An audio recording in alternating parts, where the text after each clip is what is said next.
नमस्कार, एक बार फिर स्वागत है आपका करियर रेडीनेस पर। और दोस्तों, इस क्लास में हम डिस्कस करेंगे सेमेस्टर 6 का जो माइनर सब्जेक्ट है हिस्ट्री, जिसका पेपर है history of Indian art and architecture. इस पेपर के इम्पोर्टेंट क्वेश्चन को हम इस क्लास में देखेंगे और ये क्वेश्चन आपके एग्जाम में बहुत हेल्प करने वाले हैं। और इसका जो एक और पेपर है जिसका नाम है हिस्टोरिकल टूरिज्म इन राजस्थान, उसके important question and as well as उसकी वन शॉट क्लास भी हमने अपलोड कर रखी है, तो आप वो भी ज़रूर देखिएगा प्लेलिस्ट में जाकर, और आपको ये पीडीएफ मिलेगी हमारी वेबसाइट से।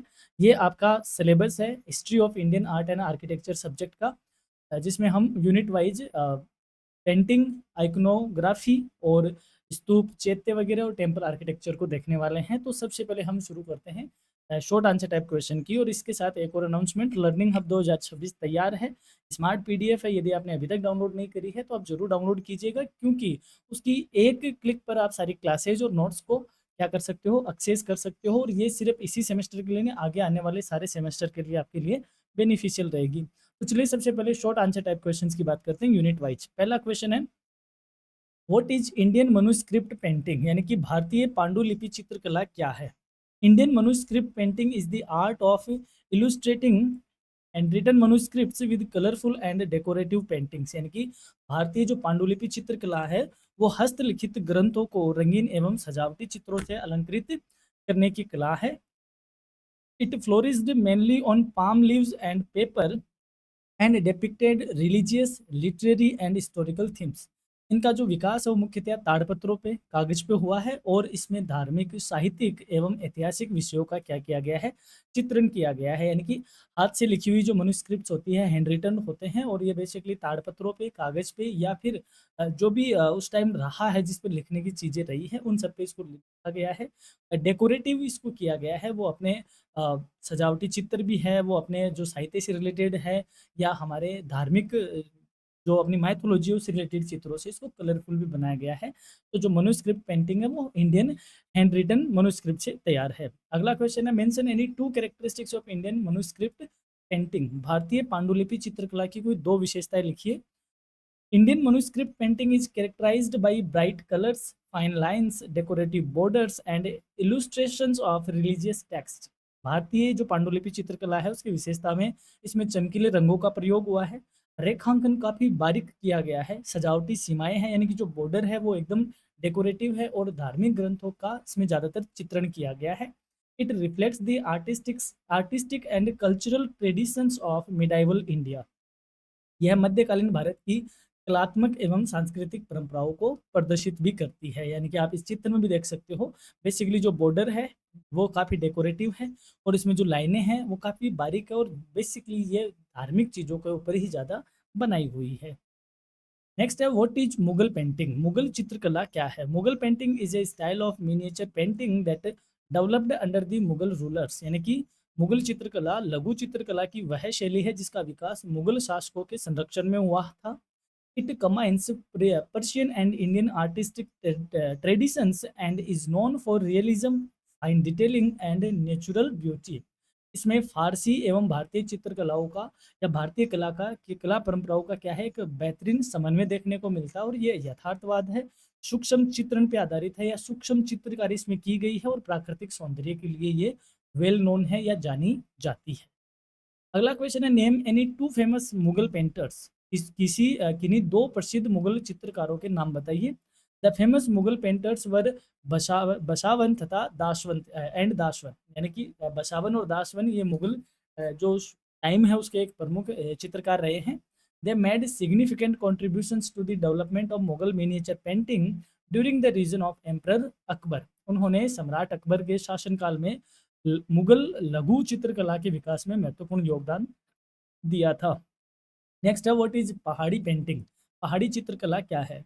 पहाड़ी painting is a style of miniature painting that developed in the Himalayan hill kingdoms. पहाड़ी चित्रकला जैसे नाम से समझ में आ रहा है, लघु चित्रकला की वह शैली है जिसका विकास हिमालय पर्वतीय राज्यों में हुआ है। It mainly depicts themes from Hindu mythology, nature, love and devotion. इसमें मुख्यतः हिंदू पौराणिक कथाओं को, प्रकृति को, प्रेम को और भक्ति विषयों का क्या किया गया है, चित्रण इनमें किया गया है। Mention any two characteristics of Pahari painting, Pahari चित्रकला की कोई दो विशेषता लिखो। Pahari painting is characterised by graceful figures, soft colours, natural landscapes and devotional themes. Pahari चित्रकला की विशेषताएं हैं कि ये आकर्षक आकृतियां है, कोमल रंगों का यूज हुआ है, प्राकृतिक दृश्य और भक्ति विषयों पर आधारित है। It reflects emotional expression and artistic elegance, यानी कि यह भावनात्मक अभिव्यक्ति और कलात्मक सौंदर्य दोनों का बेहतरीन प्रदर्शन करती है, या उनको दोनों को सामंजस्य बिठा के प्रदर्शित करती है। अगला क्वेश्चन है, what is Rajasthani painting? Rajasthani चित्रकला क्या है? Rajasthani painting is a style of miniature painting that flourished in the princely states of Rajasthan, यानी कि राजस्थानी पेंटिंग या राजस्थानी चित्रकला लघु चित्रकला की वह शैली है जिसका विकास राजस्थान की रियासतों में हुआ है। It is famous for vibrant colours, royal themes, religious subjects and folk traditions. यह चमकीले रंगों की वजह से, राजसी विषयों के लिए, धार्मिक चित्रण और लोक परंपराओं के लिए जानी जाती है। जिसमें एक नाम बताऊं, बनी ठनी का चित्र। बनी ठनी, ये किशनगढ़ चित्रशैली का एक एग्जाम्पल है, जो कि बहुत ज़्यादा ही, इसको राजस्थान की मोनालिसा भी कहते हैं। तो वह पेंटिंग जिसका विकास राजस्थान में हुआ है, राजस्थान की रियासतों में हुआ है, उसे राजस्थानी पेंटिंग कहते हैं। और ये माइथोलॉजी पे और लोकल जो लोक कथाएं हैं, लोक गाथाएं हैं, उनको ये दिखाती हुई बनाई गई है। अगला क्वेश्चन है, mention the major schools of Rajasthan painting. Rajasthani school की प्रमुख जो शैलियाँ हैं उनके नाम बताओ। The major schools of Rajasthani painting include Mewar, Marwar, Kishangarh, Bundi, Kota, Jaipur and Bikaner school, यानी कि मेवाड़ चित्रकला शैली, मारवाड़ शैली, किशनगढ़, बूंदी, कोटा, जयपुर। तो कईयों में अलग अलग तरीकों की अलग अलग है, किसी में किस तरीके की स्टाइल को यूज किया गया है, किसी में किस तरीके की किया गया है। तो ये कुछ राजस्थान की प्रमुख चित्र जो पेंटिंग स्कूल्स है उनके नाम है। अगला है, state any two characteristics of Rajasthan painting. Rajasthani चित्रकला की कोई दो विशेषता लिखो। Rajasthani painting is characterized by vibrant, brilliant colors, decorative designs, expressive figures, and themes based on religion, royal life, and Indian epics. Rajasthani चित्रकला की विशेषताएं हैं कि इसमें चमकीले रंगों का प्रयोग हुआ है, सजावटी शैली है, प्रभावशाली आकृतियां बनी है और धार्मिक, राजसी राजसी जीवन एवं भारतीय महाकाव्य पे आधारित विषय पे ये बनी हुई है। Compare Mughal painting and Rajasthan painting in brief. Mughal कला चित्रकला और राजस्थानी चित्रकला को संक्षेप में अंतर बताओ।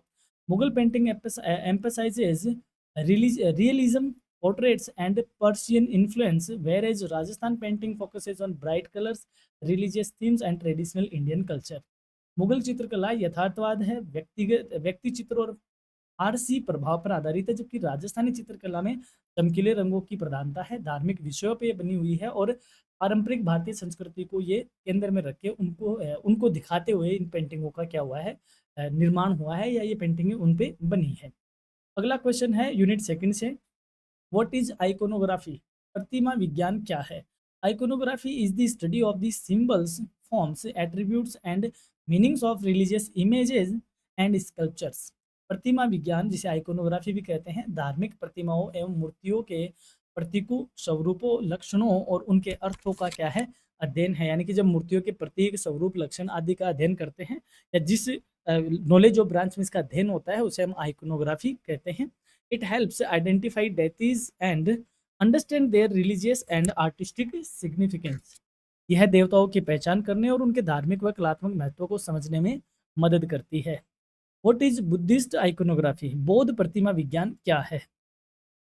Buddhist iconography deals with the representation of Bodhisattva and Buddhist symbols in sculpture and painting.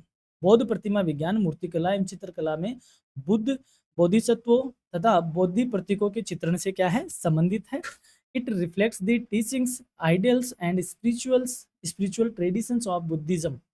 यह बौद्ध धर्मों की शिक्षाओं, आदर्शों और आध्यात्मिक परंपराओं को क्या करती है, प्रदर्शित करती है। तो स्पेशल बौद्ध धर्म से रिलेटेड जो मूर्तियां है, या जो बोधिसत्व है, या फिर जो बुद्धिज्म है, इनका स्टडी करती है, उसे बुद्धिस्ट आइकोनोग्राफी कहते हैं। Mention any two symbols of Buddhism. बौद्ध धर्म के कोई दो प्रतीक बताओ या लिखो। The lotus and the dharmachakra are two important symbol of Buddhism. कमल और धर्मचक्र बौद्ध धर्म के दो प्रमुख प्रतीक हैं। They represent purity and enlightenment, truth and the teachings of lord Buddha. ये पवित्रता, ज्ञान, सत्य और भगवान बुद्ध की शिक्षाओं का प्रतिनिधित्व करते हैं। तो दो सिंबल है, लोटस हो गया और एक धर्म चक्र हो गया। अगला है, what is Jain iconography? Jain प्रतिमा विज्ञान क्या है? Jain iconography studies the image of tirthankaras, यक्ष, यक्षिणी एंड रिलीजियस सिंबल्स। जैन प्रतिमा विज्ञान में तीर्थंकरों, यक्षों, यक्षिणियों और धार्मिक प्रतीकों की प्रतिमाओं का क्या किया जाता है, अध्ययन किया जाता है। It reflects the principles of non violence, meditation and spiritual liberation. यह अहिंसा, ध्यान और आध्यात्मिक मुक्ति के सिद्धांतों को प्रदर्शित करती है। Who are the tirthankars in Jainism. Jain धर्म में तीर्थंकर कौन है? Tirthankars are the spiritual teachers of Jainism who attend enlightenment and showed the path of liberation. तीर्थंकर जैन धर्म के वेद आध्यात्मिक गुरु है जिन्होंने ज्ञान प्राप्त कर मोक्ष का मार्ग बताया है। Jain tradition recognises 24 tirthankaras. जैन परंपरा में 24 तीर्थंकरों को मान्यता प्राप्त है। What is the iconography of Hindu deities? Hindu देवताओं की प्रतिमा विज्ञान क्या है? The iconography of Hindu deities studies the forms, symbols, posture, ornaments, and attributes of Hindu gods and goddess as described in religious text. Hindu देवी देवता या हिंदू देवताओं का प्रतिमा विज्ञान धार्मिक ग्रंथों में वर्णित हिंदू देवी देवताओं के स्वरूपों, प्रतीकों, मुद्राओं, आभूषणों और लक्षणों का क्या करती है, अध्ययन करती है। जैसे हम कहते हैं, जब हम भगवान हनुमान जी की बात करते हैं तो उनके हाथ में गदा होती है, राम की बात करते हैं तो उनके पास धनुष बाण होता है, विष्णु की बात करते हैं तो उनके पास शंख होता है, तो भगवान शिव की बात करें तो त्रिशूल होता है। तो ये सारे सिंबल या पोस्चर या किस पोस्चर में होंगे, किस फॉर्म में होंगे, ये सारी हिंदू आइकोनोग्राफी कही जाती है। नेक्स्ट है mention any 2 attributes of Lord Vishnu. भगवान विष्णु के कोई 2 आयुध अथवा लक्षणों को लिखिए। Lord Vishnu is commonly depicted with the Sudarshan चक्र एंड शंख। भगवान विष्णु को सामान्यतः सुदर्शन चक्र और शंख के साथ दर्शाया जाता है। These symbols represent divine power, protection, righteousness and preservation. ये प्रतीक देवीय शक्ति, संरक्षण, धर्म और पालन का प्रतिनिधित्व करते हैं या उनको ये रिप्रेजेंट करते हैं। Mention any 2 attributes of Lord Shiva. भगवान शिव के कोई 2 लक्षण लिखिए। Lord Shiva is commonly represented with the त्रिशूल एंड डमरू। भगवान शिव को सामान्यतः त्रिशूल और डमरू के साथ दर्शाया जाता है। These symbols signify powers, cosmic rhythm, destruction of evil and creation. ये प्रतीक शक्ति को शो करते हैं, ब्रह्मांडीय लय को बनाए रखते हैं, बुराई के विनाश और सृष्टि के प्रतिनिधित्व को बताते हैं। नेक्स्ट है why is iconography important in Indian art. भारतीय कला में प्रतिमा विज्ञान क्यों महत्वपूर्ण है? Iconography helps identify religious images, understand symbolic meanings and interpret artistic traditions. ये जो प्रतिमा विज्ञान है वो धार्मिक प्रतिमाओं की पहचान करने में, प्रतीकों के अर्थ तथा कलात्मक परंपराओं को समझने में क्या करती है, मदद करती है। It plays an important role in the study of Indian sculpture, painting and temple art. भारतीय मूर्तिकला, चित्रकला और मंदिर कला के अध्ययन में इसका महत्वपूर्ण स्थान है। नेक्स्ट है distinguish between Buddhist and Jain और आइकोनोग्राफी। बौद्ध व जैन प्रतिमा विज्ञान में संक्षेप में अंतर बताइए। Buddhist iconography mainly depicts Buddha and Bodhisattva, whereas Jain iconography focuses on tirthankars and Jain religious symbols. बौद्ध प्रतिमा विज्ञान मुख्यतः बुद्ध और बोधिसत्व का चित्रण करता है, जबकि जैन प्रतिमा विज्ञान तीर्थंकरों एवं जैन धार्मिक प्रतीकों पर केंद्रित है। Both reflect different spiritual traditions and artistic style. दोनों भिन्न आध्यात्मिक परंपराओं और कलात्मक शैलियों को क्या करते हैं, प्रदर्शित करते हैं। अब हम बात करते हैं यूनिट 3 की। पहला ही है व्हाट इज स्तूप। स्तूप क्या है? जैसे इस तरीके की डिजाइन आपने देखी होगी, इस तरीके डोम है एकदम गोल गोल सा, जैसे सांची का स्तूप है, इस तरीके से उसका दरवाजा सा देखा आपने, ठीक है। तो इसको ये क्या है, स्तूप है क्या? A stup is a Buddhist monument built to preserve the relics of Lord Buddha or other Buddhist saints. स्तूप एक बौद्ध स्मारक है जिसका निर्माण भगवान बुद्ध तथा अन्य बौद्ध संतों के अवशेषों को सुरक्षित रखने के लिए किया जाता था। It symbolises enlightenment, peace and the spread of Buddhism. यह ज्ञान, शांति और बौद्ध धर्म के प्रसार का क्या है, प्रतीक है। Mention any 2 features of the Sanchi stupa. Sanchi स्तूप की कोई 2 विशेषताएं लिखिए। The Sanchi Stoop is famous for its hemispherical dome, beautifully carved gateways, stone railing and sculpture depicting the life of Lord Buddha. Sanchi स्तूप अपने अर्ध गोलाकार गुंबद, सुंदर नकाशीदार तोरणों, द्वारों पत्थर की वेदिका और भगवान बुद्ध के जीवन से संबंधित मूर्ति कला के लिए क्या है, प्रसिद्ध है। और ये कहाँ है, एमपी में है। देखो इस तरीके की आपने ये किसी नोट पे भी देखा होगा, मुझे याद नहीं आ रहा कौन से नोट पे है इसकी प्रतिमा। तो कहने का मतलब सांची का जो स्तूप स्तूप है वो अपने जो हेमिस्फेरिकल डोम है इसकी वजह से और इसका जो गेट है इसकी वजह से ये ज़्यादा फेमस है या प्रसिद्ध है। अगला है why is the Bharhut stupa important, यानी कि बरहूत स्तूप का महत्व क्या है। The Bharhut stupa is important for its detailed stone carving, inscriptions and sculptures illustrating Jataka tales and early Buddhist art. Bharhut stupa अपनी विस्तृत पत्थर की नक्काशी के लिए, अभिलेखों और जातक कथाओं के लिए और प्रारंभिक बौद्ध कला को प्रदर्शित करने वाली मूर्तियों के लिए जाना जाता है, महत्वपूर्ण है। What is the Amaravati stupa famous for, Amaravati स्तूप किसके लिए प्रसिद्ध है। The Amravati Stoop is famous for its white limestone sculpture, artistic relief work, and depiction of Buddhist religious theme and stories. जो अमरावती स्तूप है वो अपनी सफ़ेद चूना पत्थर की मूर्तियों, उत्कृष्ट उत्कीर्ण कला और बौद्ध धार्मिक विषयों और कथाओं के चित्रण के लिए क्या है, प्रसिद्ध है। यानी कि ये वाइट लाइमस्टोन से बनी हुई है, यानी कि इसका जो कलर है वो वाइट है, इसलिए ये फेमस है। व्हाट इज चैत्य, चैत्य क्या है। A chaitya is a Buddhist prayer hall containing a stupa. चैत्य एक बौद्ध प्रार्थना ग्रह है जिसमें एक स्तूप स्थित होता है। It was use by Monks and devotees for worship, meditation and religious gatherings. इसका उपयोग भिक्षुओं और एवं श्रद्धालुओं द्वारा पूजा के लिए, ध्यान के लिए और धार्मिक सभाओं के लिए किया जाता था।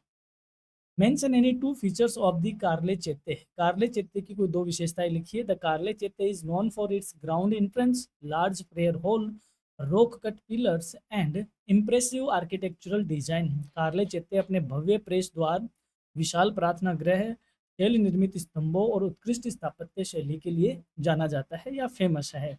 अगला है what is the significance of the Nasik चैत्य, नासिक चैत्य का क्या महत्व है। The Nasik chaitya are important examples of Buddhist rock cut architecture. Nasik चैत्य बौद्ध शैलकृत स्थापत्य के महत्वपूर्ण उदाहरण है। They contain prayer halls, monasteries and inscriptions related to ancient Buddhist culture. इसमें प्रार्थना गृह, विहार और प्राचीन बौद्ध संस्कृति से संबंधित अभिलेख प्राप्त होते हैं।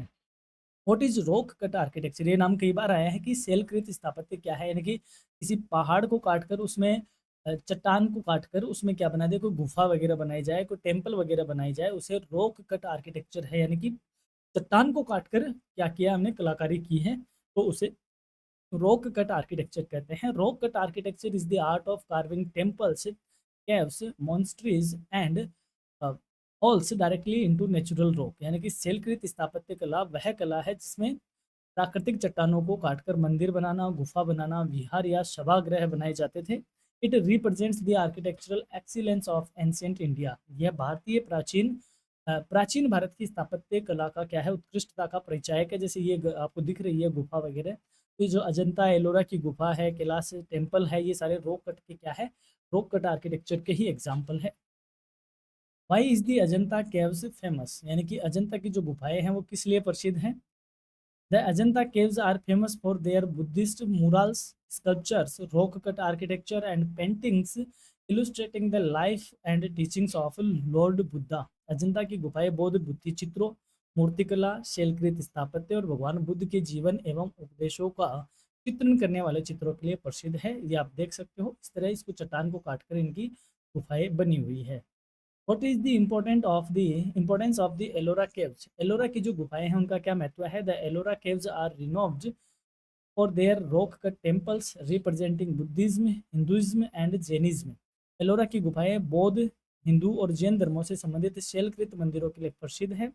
दे reflect religious harmony and outstanding architectural achievement. ये धार्मिक समन्वय और उत्कृष्ट स्थापत्य कला का अद्भुत उदाहरण प्रस्तुत करती है। धार्मिक समन्वय कैसे, इसमें बौद्ध, हिंदू और जैन तीनों ही धर्मों से संबंधित मंदिर यहाँ पे देखने को मिलते हैं। तो एक बहुत प्यारा इसमें धार्मिक समन्वय देखने को मिलता है और साथ ही में एक उत्कृष्ट स्थापत्य कला का भी एग्जाम्पल प्रस्तुत करती है। जैसे कैलाश मंदिर है, वो पूरे चट्टान को काटकर ऊपर से नीचे उसको बनाया गया है, तो वो एक इसी का ही रॉक कट आर्किटेक्चर का ही एग्जाम्पल है। अब हम बात करते हैं यूनिट 4 की।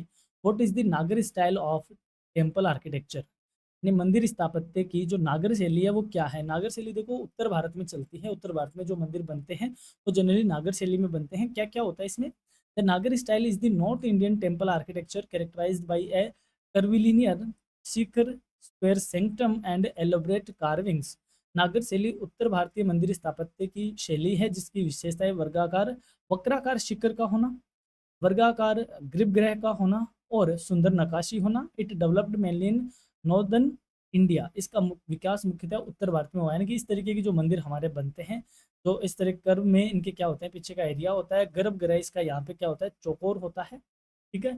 और काफ़ी नक्काशी वगैरह की जाती है, डिजाइन या कार्विंग की जाती है। ये बेसिकली अपने उत्तर भारत का क्या है, स्टाइल है, जो कि नागर शैली कहा जाता है। What is the Dravidian style of the temple architecture. मंदिर स्थापत्य की द्रविड़ शैली क्या है। तो जो साउथ इंडिया में है इस तरीके के आप मंदिर देखते हो ये वाले, ये कौन सी स्टाइल है, ये द्रविड़ स्टाइल है।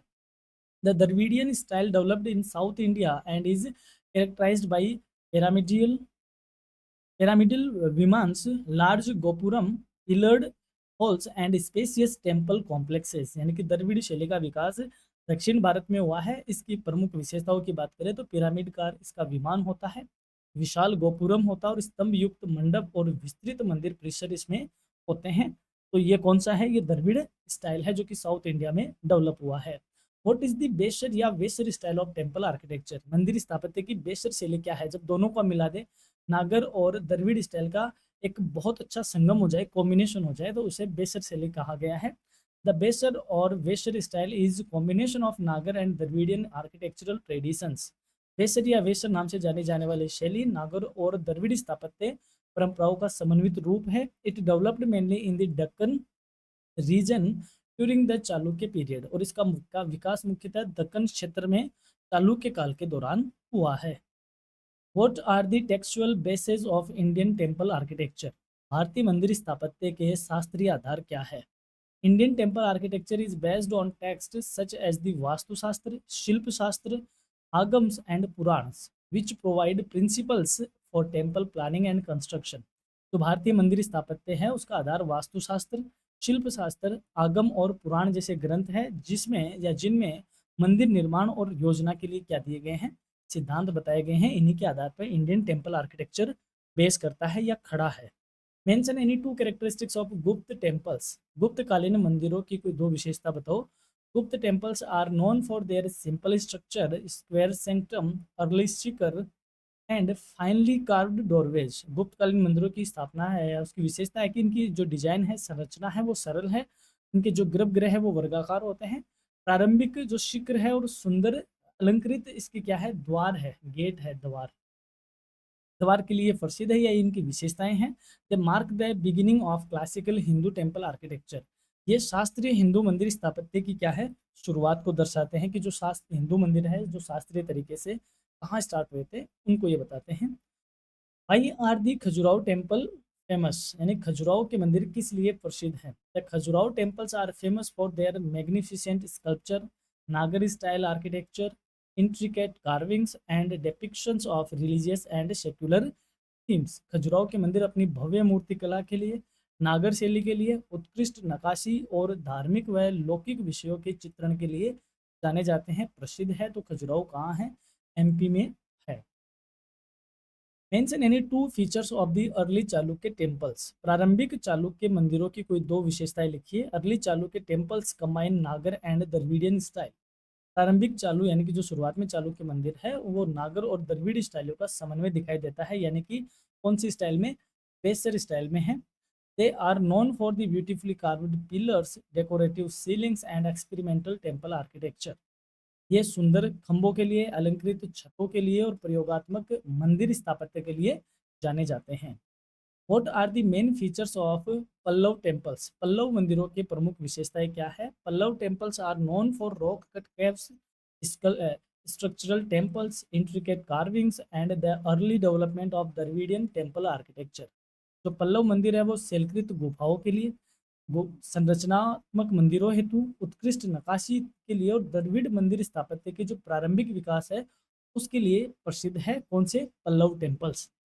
नेक्स्ट है why are the Chola temples important. जो चोल मंदिर है उनका क्या महत्व है। Chola temples are important for their grand Dravidian architecture, towering vimanas, bronze sculpture and remarkable engineering and artistic excellence।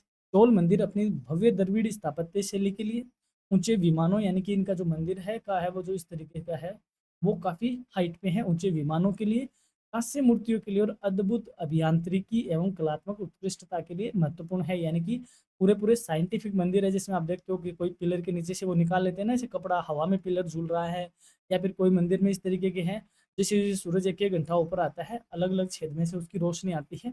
तो ये एक बहुत ही अच्छी इंजीनियरिंग को दर्शाता है, एज वेल एज वास्तुशास्त्र भी और साइंस को भी ये दर्शाता है। तो इसलिए चोल टेम्पल काफ़ी इंपॉर्टेंट रखते हैं। फिर है डिस्टिंग्विश बिटवीन नागर एंड द्रविडियन टेम्पल आर्किटेक्चर। जो नागर और द्रविड़ मंदिर स्थापत्य हैं उनमें संक्षेप में अंतर बताओ। नागर temples have curvilinear seekers are mainly found in North India, whereas Dravidian temples have pyramidal vimans and large gopurams and are found in South India।